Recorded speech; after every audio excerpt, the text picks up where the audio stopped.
All right, hello everyone. Welcome back to VMR.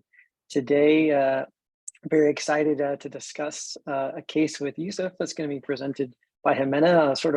Mengyu and Alec have abandoned me for good reasons. Mengyu is out traveling the world, and Alec just became a father of two yesterday. So he's busy doing all the dad duties right now. And so fortunately, Seth is here to help me out on this case, and I'm sure it's going to be amazing, as him and his cases always are. So whenever you guys are ready, let's pull up the whiteboard and get started here.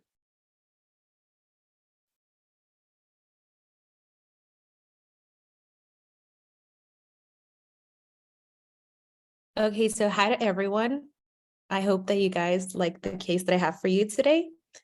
We have a 45-year-old male who consults due to 1 day of epistaxis. You guys let me know whenever you want me to pause, because I think that this is a very rich case. What do you think, Youssef? Is this a good place? Would you like to give your 2 cents on how you approach epistaxis? Yeah, and in general, with the epistaxis, I wonder 2 things.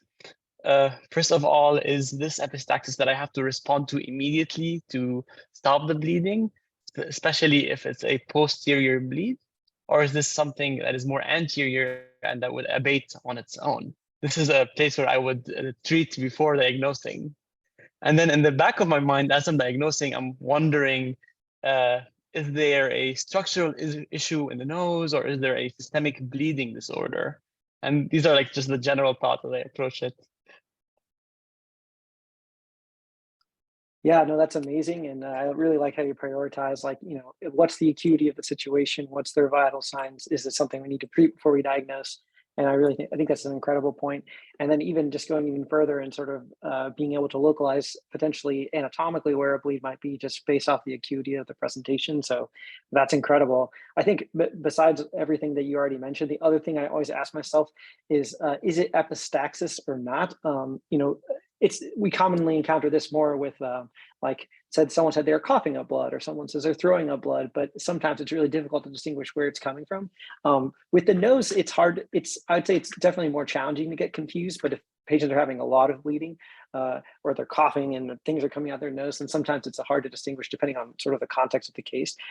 But always questioning, is this the only place where blood is coming from, or could it be coming from multiple places? And the nose is sort of like a bystander of what's happening. But no, I'm really excited to learn more, and Jimena, give us more info. Okay, so this patient was brought to the ED by his wife. She reports that approximately 1 week ago, her husband started with general malaise, fever, and headaches. 3 days ago, he endorsed diffuse abdominal pain with moderate intensity, and he had 3 episodes of diarrhea. The day that he was brought to the ER, he became somnolent on his way to the hospital. And just to clarify a little bit on this point, the patient is from Guatemala. He lived far away from the city, so he had epistaxis in the afternoon the day before. So he was talking with his wife and saying okay, I've been sick for a long time. Tomorrow we're going to go to the hospital and see what's going on. So it took him around, I guess, 3 hours on average to get from his house to the hospital. And that is when he became somnolent. He started deteriorating quickly. And she also reported that he had a cold around 2 weeks ago.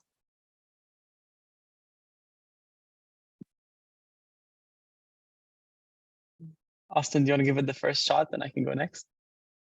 Okay, yeah, no, sounds good, and definitely a lot more information here to sort of guide us. And then, Jimena, let me just clarify one thing.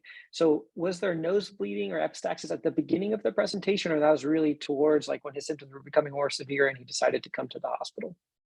No, the epistaxis happened 1 day before they come to the ED. So it's just kind of at the end of the whole presentation, because he had all this other symptoms before.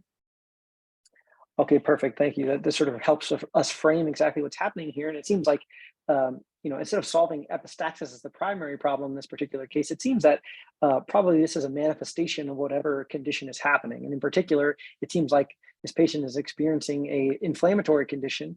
And not only is it inflammatory, it's pretty progressive and maybe rapidly progressive to the point that he's becoming somnolent and encephalopathic. So I'm definitely worried about him. So as far as how to approach inflammation, I think the clinical problem solvers has sort of propagated this everywhere, but the I made mnemonic will take you very far in your clinical reasoning and clinical practice. But as far as how we can make progress right now, I think the thing that seemed to localize the most thus far is something within the abdomen itself. Him and I described some abdominal pain and some diarrhea, again, because it's just a consequence of whatever systemic process is happening, kind of like the epistaxis might have been. It's possible, but if I take an approach about, okay, what can cause abdominal pain in an inflammatory syndrome? Certainly infections are possible, and living in rural Guatemala, I'm certain there are many infections that I don't even know about that could be at play. Malignancy is certainly possible, but I think based off of the picture thus far, it will be much less likely. Autoimmune definitely could present with fever, malaise, abdominal pain, epistaxis.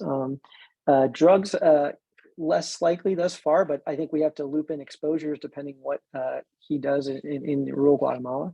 And then endocrinopathies, none of them sort of scream to me right now. But so many ways to take this case. But Youssef, what do you think so far? Yeah, so I agree with you about the inflammatory syndrome, and it's definitely with the fever and this progressive symptoms, it sounds inflammatory. I was thinking that the somnolence is significant, especially in the 45-year-old.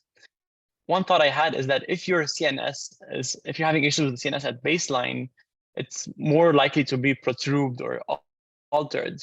But if you're 45, you're less likely to be somnolent, which makes me think either that the syndrome is profound or it might involve the CNS. I don't want to drop the anchor just yet, but that is something that I'm keeping in the back of my mind. Although the abdominal pain might not have localizing value, as multiple syndromes can be associated with abdominal pain, the diarrhea might have some localizing value, that it might be more localizing towards the GI tract or something that is involving the GI tract, but not necessarily. For example, 30% of pneumonias are associated with diarrhea, but that is something that I might consider in the future as I have more information. But this is a very rich aliquot. I can't wait to hear more. Okay, so with his past medical history and his medication, he doesn't report anything. He doesn't have any allergies. He doesn't smoke. He doesn't drink alcohol. And in surgical, he did have an exploratory laparotomy 20 years ago due to a gunshot wound, but it had no complications.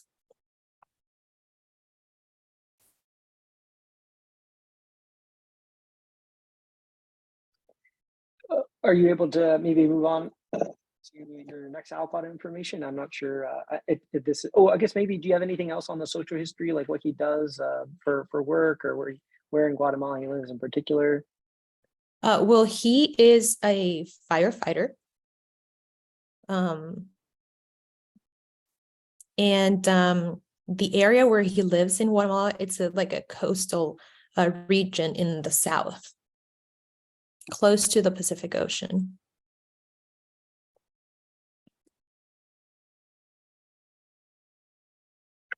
Okay, Youssef, anything that you'd like to discuss here, or you want to maybe get some more information on the vitals and exam and go from there? Yeah, I think what's notable for me here is living in Guatemala and thinking of organisms that are in Guatemala, or like Rabi and Raza taught us last week, of autoimmune diseases that are also in Guatemala, as not only infections can be localizing, but yeah, I look forward to having more information. Okay, so with the vital signs, his BP was 70/40. His pulse was 112, respirations 26. He was saturating 91 at room air. His temperature was 39 C or 102 F. The patient looked ill and diaphoretic. He had dry oral mucosa. He had a conjunctival hemorrhage in the sclera. His pupils were equal, round, and reactive to light. In cardiovascular, he had a regular sinus rhythm tachycardia. No murmurs heard. Pulmonary, he had bilateral crackling and crackling rails. Sorry. Abdominal, his abdomen was tender, especially over the right upper quadrant. He had hepatomegaly. Once they had an IV on him, you could see ecchymosis on the IV sites, and the patient started to respond only to painful stimuli.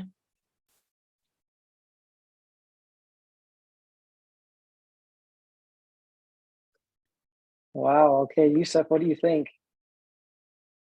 Starting with the vitals, just triaging this patient. This patient is sick. If I get this admission, I'm admitting them to the ICU and then figuring it out from there. Just with the blood pressure with 70/40, I would want to be rushing to be giving fluids and or pressors. Looking at the heart rate, it seems to be adequately responsive to the blood pressure, and I see that the patient is febrile as well, to confirm our suspicion that this is inflammatory, likely infectious, given the acuity. The oxygen of 91% on room air is definitely diminished and it's not normal. And in conjunction with the crackles and rails, I wonder if there's also localizing value to the lungs. With the hemorrhage and the sclera, the hepatomegaly and the ecchymosis, I will see the lab shortly, but I wonder what the platelet count will be when we hear about it in a second. And I'm starting to think about things that lower the platelet count, or infections in particular that lower the platelet count. I think of hemorrhagic fever syndromes, of viruses. They're definitely rapidly progressive. And I'm definitely thinking of leptospirosis, given the buzzword of conjunctiva that have hemorrhage in them. These are the thoughts that I had at this point in time. Wow, yeah, no, that's absolutely beautiful, and I really don't have anything to add. I mean, you really just stepped back and really went into your management reasoning mode, which obviously you're known well for, and appropriately so. As you said, this gentleman is really ill. He has multi-organ dysfunction that we can garner just from the exam itself, and it seems to your point, have some sort of tropism for the lungs, for the abdomen. And maybe the CNS.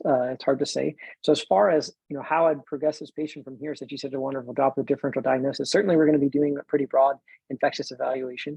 But I think prioritization on improving the blood pressure, getting appropriate access, fluid resuscitating the patient, and then as far as imaging goes, I mean, I think we're going to be imaging the lungs, we're going to be imaging the abdomen, and just given the probable thrombocytopenia and acute encephalopathy, probably we're going to need to image the brain as well, just to make sure that there's nothing catastrophic going anywhere. So this gentleman will be heading towards the tube of truth if it's available, and we're kind of figuring out what to do from there. As far as antibiotics, Yusuf, what might you choose in this situation? So just in the general septic patient, I would gonna cover gram positives, negatives, anaerobes, probably MRSA. This is the general coverage. So at least vancomycin plus cefepime or piptazo. But in this particular scenario, because I'm thinking of atypical organisms, I would want to consider adding doxycycline or azithromycin, given that it's in our differential and the patient is very sick and we might not have the time to think about what is causing this. No, I agree entirely. And then do you think you would treat this or give him doses appropriate to treat encephalitis or meningitis as well? Or what would you say? I think he would definitely be eligible for it, especially with the ecchymosis as well and the blood pressure. I would definitely dose it correctly. In this case, he's 45, so he wouldn't need ampicillin, so he would need just vanc and ceftriaxone. So we could potentially dose it like that. Yeah, I feel like I always struggle in these scenarios of like, okay, we seem to have a pretty good story of illness came first, progressed to encephalopathy, as opposed to illness that more rapidly progressed to mostly encephalopathy, as opposed to the other signals. So I think you're definitely not going to be wrong for giving higher doses of antibiotics to get appropriate CNS penetration and picking your antibiotics and such. But I was just curious to see what you had to say. So Jimena, please tell us more. Okay, I kind of want to give you guys the CVC first so you can talk about it, and then I can give you obviously more tests. Is that okay? Okay, so the white blood cells were 23.5. Neutrophils 90.2%, lymphos 5.8%. The hemoglobin was in 12.1. The hematocrit was 34.6, and the platelets were 36K.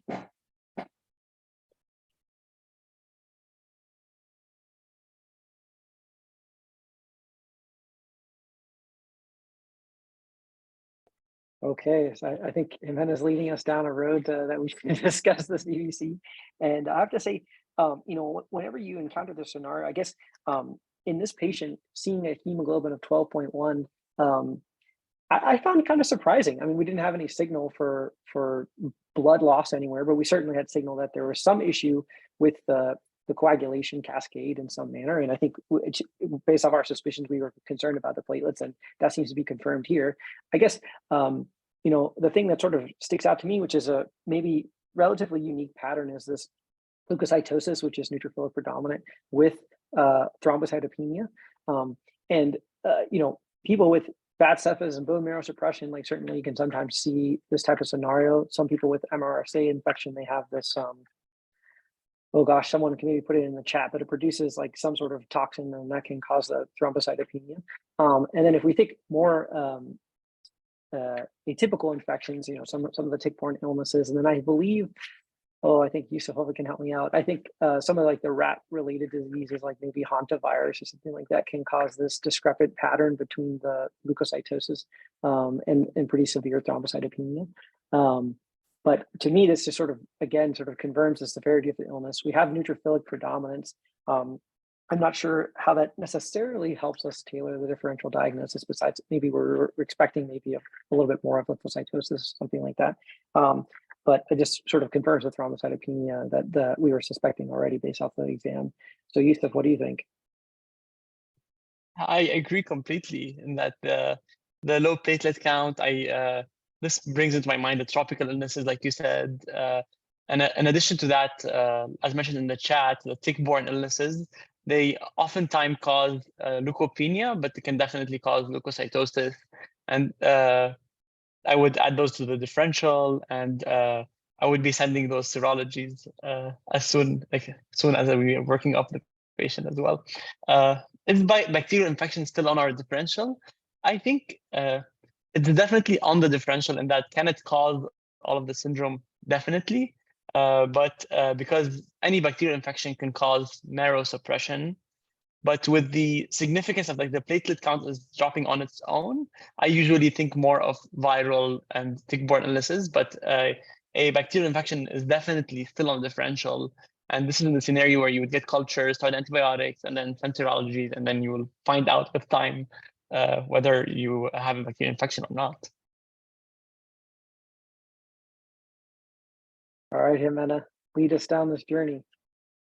Okay, so the metabolic panel, we have a creatinine in 6.6, BUN in 198, glucose 130, bilirubin 12.7. The direct bilirubin was in 7, and the indirect 5.7. ALT 89, AST 81, CPK 850. He got a urinalysis, which revealed 10 to 12 red blood cells per field, 2 to 3 leukocytes per field, and the nitrates were negative. He also got a chest X-ray, which showed bilateral diffuse alveolar opacities. And he also got a hepatic ultrasound that revealed no dilation of the bile ducts. It was negative for cholecystitis, and it only showed portal vein hyperrefringence. I can start with this one. What a very, very rich aliquot. I just want to point out that there is signal in almost every organ. There we have an AKI or presumed AKI. Jimena, do we know the sodium? The sodium, yeah, it was normal. Okay. We have a presumed AKI. We have muscle injury with CK of 850. We have a chest X-ray that has bilateral diffuse opacities and a UA that has RBCs with leukocytes. First of all, I want to say that a lot of these findings are non-specific.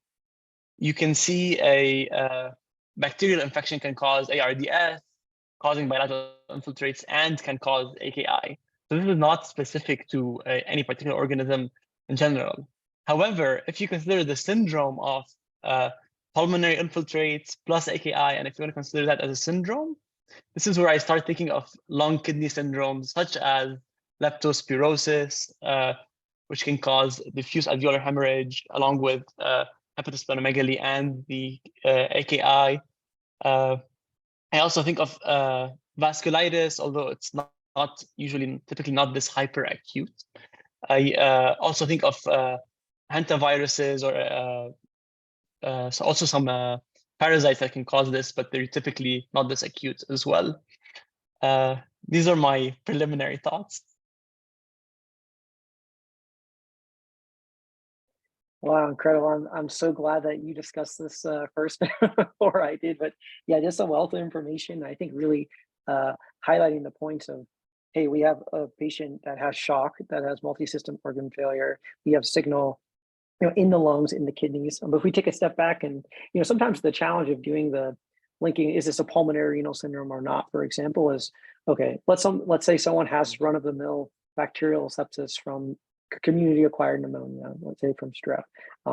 Could you have crackles related to that? Yes. Could you have shock related to that? Yes. Could you have renal syndrome related to that? Yes. You could have ATN related to your shock. And therefore, would you invoke it as a pulmonary renal syndrome? I guess you could. To your point, you used the UA to sort of clarify that a little bit more. Like there's red blood cells, there's white blood cells, and then Jimena, maybe I missed it. So there was RBCs in blood, or was just blood and RBCs, or was there protein as well? Or do you have any of that information? To clarify, it was red blood cells per field, and if there was protein, I don't know. Okay, all right, no worries at all. But if we just have pure red cells without protein, that sort of moves us away from the glomerulus potentially, and then again, sort of makes us rethink: is this sort of like the acute, like pulmonary renal syndrome, the way that we sort of learn and classify about it? But in such a case, when we have someone with such severe illness at risk for the sequela of having severe illness and organ dysfunction just related to that severe illness itself, sometimes it's hard to navigate each organ dysfunction are these manifestations of a more interesting disease, or are these just sequela of severe disease from something more common? I think you really tease that out very, very nicely. And so I guess if Jimena, how many more aliquots do we have before you will reveal the diagnosis to us? This was the last one. This is the last one. All right, Mm-hmm. Youssef. So I've been trying to work on a problem representation, so I'm going to finish that out. But let me know, what do you think you would want to order next to help us figure out what the problem is? So I think a infectious syndrome is highest on my differential. A bacterial organism is most likely with the neutrophilic predominance of the white blood cell count. Given the findings in the kidneys, the lungs, the conjunctiva, the thrombocytopenia, I would think of like leptospirosis as highest on my differential. However, I don't think this is like the only differential. I think other things could potentially fit as well, like hemorrhagic fevers, but I think that would be highest on my differential, especially that the hemoglobin is not significantly elevated, which, as you might expect with other viral syndromes as well. So I would potentially send for cultures and or serologies for leptospirosis. Another person also brought up meningococcemia. Although it's, I think it's also a good thought. I don't think of it as like involving the lungs that much or causing diffuse alveolar hemorrhage, although we don't have that diagnosis yet. That's our presumed diagnosis with the bilateral infiltrates. It could still be ARDS because of it, but that's also a good thought as well. And we would be treating for it if we were treating for the meningitis. And I would, given the age range, maybe less likely as well. Yeah, I have to say, infections are, really a weak point of mine and something I try to continue to learn about over and over. So I really don't have anything to add there. I guess I have never heard of on the ultrasound mentioning was it portal vein hyper, like the portal veins were hyperechoic? Is that right? Or Jimena, I Hyperrefringence. must have said Yeah. hyperrefringent. Okay. Mhm. That's not something I've ever encountered before. Youssef, is that something you've ever heard of? No, it's not. That might be a mistake of mine because this case was in Spanish, so I try to translate everything. No, So yeah, no, I that don't. might be my fault. No, that's okay. This definitely could exist, and I just don't know what it is. And again, as we kind of learn, we sort of have to take our tests and say, in this whole grand scheme of the clinical picture, like, is having maybe, let's just for the sake of argument that he has very like hyperechoic portal veins. Maybe that suggests like the walls are thickened or dilated, or we didn't see that specifically. But does that help us diagnostically very much with all the wealth of information that we have already here? I don't really think so. But sometimes these little things can sort of be quote unquote pathognomonic for a condition. And so I was just curious if maybe anyone else had heard of that, and that's just something I didn't recognize. But in the grand schemes, we have so much information that we can go through, and we can't put our nickel down on just this one thing to sort of guide it to the end. So I think we're waiting for some infectious tests to result, and Jimena, please share with us what happened. Okay, so obviously the patient got a lot of ID testing, but the one who came back positive was IgM for leptospirosis. And how it works in Guatemala, that's like the exam that's like easier, to get. And he also got a PCR who came back a couple of days later that was also positive for leptospirosis. Knowledge is good. Knowledge is good indeed, and yeah, my phone caught me talking. No, that's okay. Well, thank you so much for sharing this case, and I guess this would qualify as the sort of Wheels syndrome that you can see with severe leptospirosis, and then I guess I've never seen a case of leptospirosis myself in real life, but I imagine in Guatemala and some of the areas of the world that a lot of the VMR community practices, and you see more leptospirosis. So is this something that you've encountered quite a few times, or tell me your experience with this patient? Well, there's not a lot of leptospirosis in Guatemala. Definitely the cases are kind of rare too. Obviously more frequent than in the US.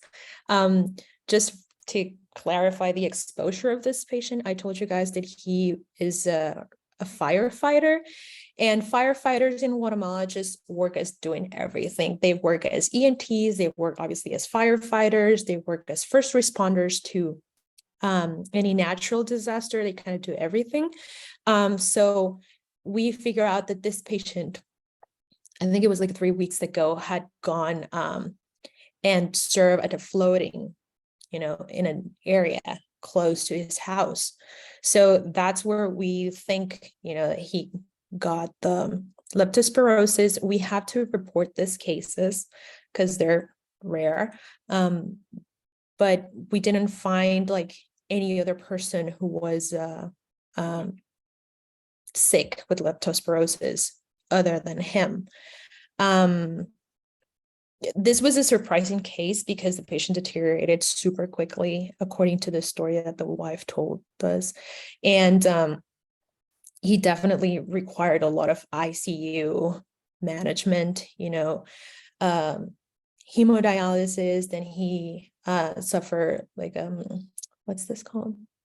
A respiratory insufficiency, and he was intubated, and he stayed like a week like that, and it was like a long way to recovering, especially his renal function. Wow, what an amazing case. Thank you, Jimena, for presenting this. And I wonder if the proximity to water had any relationship to this. I know leptospirosis is common in close to water areas. And in the year 2000, there was a marathon in Malaysia and Borneo, and there were people running inside the forest, going to the jungle. And more than 15% of the runners got leptospirosis because they were running through the forest. Fortunately, they were all did well, but this is how I remember leptospirosis. Yeah, that's Wow, exactly man. what we are taught too. And I think that Mariano mentioned it in the chat. Like, if you have like anything water related, especially floatings, that needs to just pop out in your head as leptospirosis first.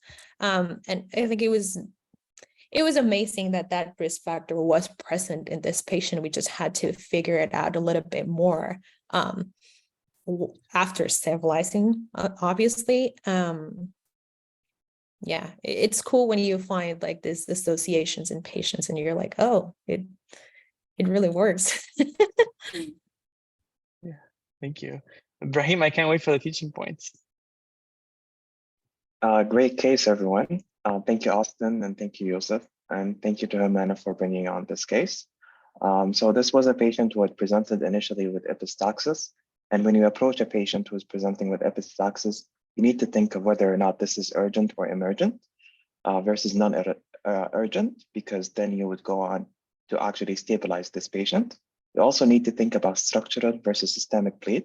Could this be a systemic bleed that is manifesting as epistaxis, whereas there are other origins of bleeds that you haven't noted yet? And this is why it's important to localize the bleeding itself. And then we heard that this patient had abdominal pain. And so when a patient is presenting with abdominal pain, in addition to inflammatory or constitutional symptoms, you need to think about infection, especially with the epidemiological history of this patient coming from Guatemala. And then you also need to think about malignancy, autoimmune causes, drugs, and endocrinopathies. And this is the CP solver schema. I'm just gonna enlarge it in here for a moment. And so when you actually approach inflammation, you need to think about warmth, hyperthermia, and inflammation. So warmth would include things like environment or endocrine or autoimmune or autonomic causes, including hypoglycemia. Hyperthermia would include things that are internal, causing the body to increase in temperature. So things like exposure, if a patient had heat stroke, drugs like neuroleptic malignant syndrome, or neurological causes like malignant catatonia. And then finally, you need to think about inflammation causing fever. And in approaching inflammation causing fever, you need to think about the host themselves, so the who, and then the what, the syndrome itself, and then the when, the tempo or the time course of the fever itself, and finally the where, the exposure that the patient might have had. And then this patient was also somnolent. So if a patient is somnolent, but they're also young and healthy, you need to think about profound inflammation versus a central CNS cause. And then for the diarrhea that this patient had, sometimes the diarrhea may localize to the GI tract, but it's oftentimes non-specific. As Youssef has shared, that 30% of patients with pneumonia may present with diarrhea. And then this patient was an emergent case. So you think about approaching them with the typical ABCDEs plus vascular access. And then if this patient is presenting, if you have a patient who's presenting just like this patient, and they had the same background history as this patient had, you need to think first about viral or hemorrhagic infections versus leptospirosis, especially with the pulmonary involvement that this patient had, but also do not rule out meningococcemia as a central CNS cause.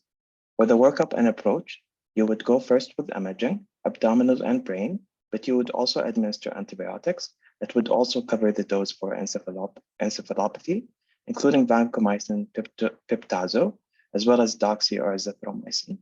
And then you also need to send for leptospirosis antigens and cultures.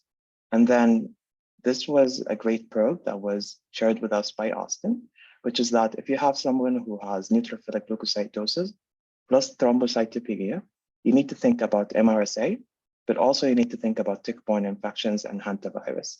And then if a patient is presenting again with low platelets, as Youssef has shared with us, you need to think first about viral and tick-borne infections.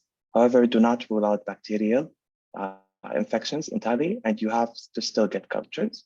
And then for the multi-system organ involvement that this patient had, you need to think about sepsis, vasculitis, and then on urinalysis, this patient had no proteins, and this could be a way by which you could rule out glomerular involvement upon patient presentation.